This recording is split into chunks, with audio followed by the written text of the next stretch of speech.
Hey, this is an overview on how to drain the cold plunge. This is the self-contained setup. It's a garden hose reel system. There's the lever. This is the hose. It's important for the hose to go through that little square piece. And then the pump that actually drains the plunge is connected to the system right through there. So when we have to drain the plunge, we could just wheel this into the room next to it.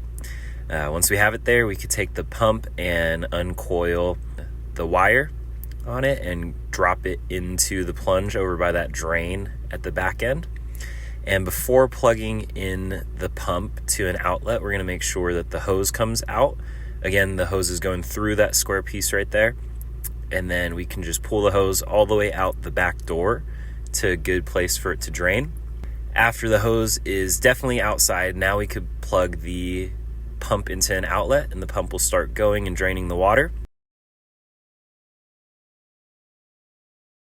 As you can see here, the water is pumping out.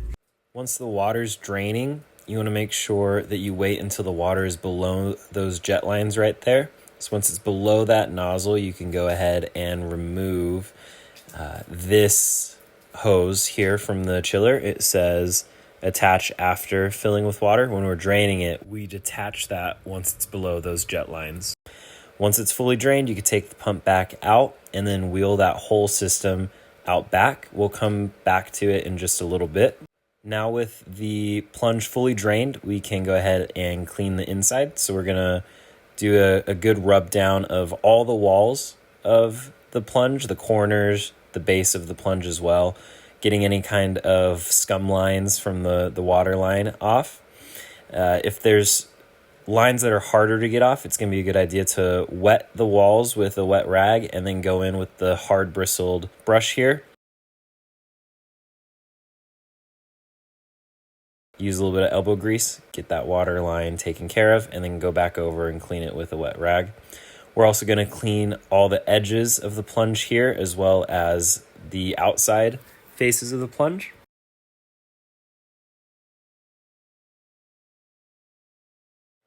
And also this back cover that covers the filter and the pump and everything like that. Get any kind of salt deposits taken off.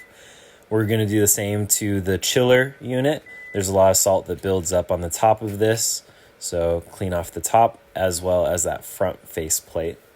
While we're at it, we're also going to wipe down the chairs in the rooms as well as any salt buildup on the tops of picture frames or on the remote itself or the timer or the T-Max timer, and also cleaning up any kind of salt that is around that scoop where the salt comes out from.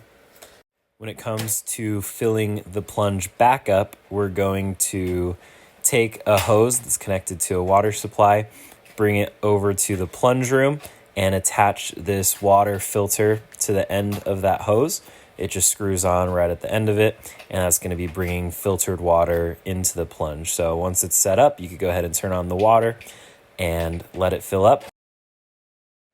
After a little bit of time filling up the plunge, the water level will be above that jet line that we waited for last time. So once the water is above that, we're going to go back to where that hose was that said attach after filling with water. We want to reattach this after the water is above that jet line. So right here, once the water gets above that line, we're going to go ahead and reattach that hose. That's going to make sure that there's no air that's left in the system causing any kind of bubbles. The way that we are going to attach that again is right here. Going to make sure it's nice and flat on this edge here. So once it's all leveled and flat, we're going to lower down the retaining cap, give it a couple left turns so that it finds the threading, and then you can righty-tighty twist that down. Don't over tighten it, but just keep going until there's a little bit of resistance. You'll be good to go. Now, to be efficient with time, we can come back to that hose reel, making sure that hose is through that square that's there, and we can go ahead and start reeling that hose back up. As you reel it up, you want to make sure that the hose follows a line next to it, and you just keep it going left to right until it's all wound up. You let any remaining water come out, You can then take the pump, wind up its power cord again around it, and set it back onto the system, and then wheel everything back inside. Once the plunge is filled again, we could add some cleaning agents. We do 2 tablespoons of the oxidizer and 2 teaspoons of the sanitizer. And you want to make sure that the water level is filled just about to 1 hand's length right there. And then it'll be good to go. You could plug the plunge back in, get it going, making sure there's no leaks. And that's how you drain and fill the plunge.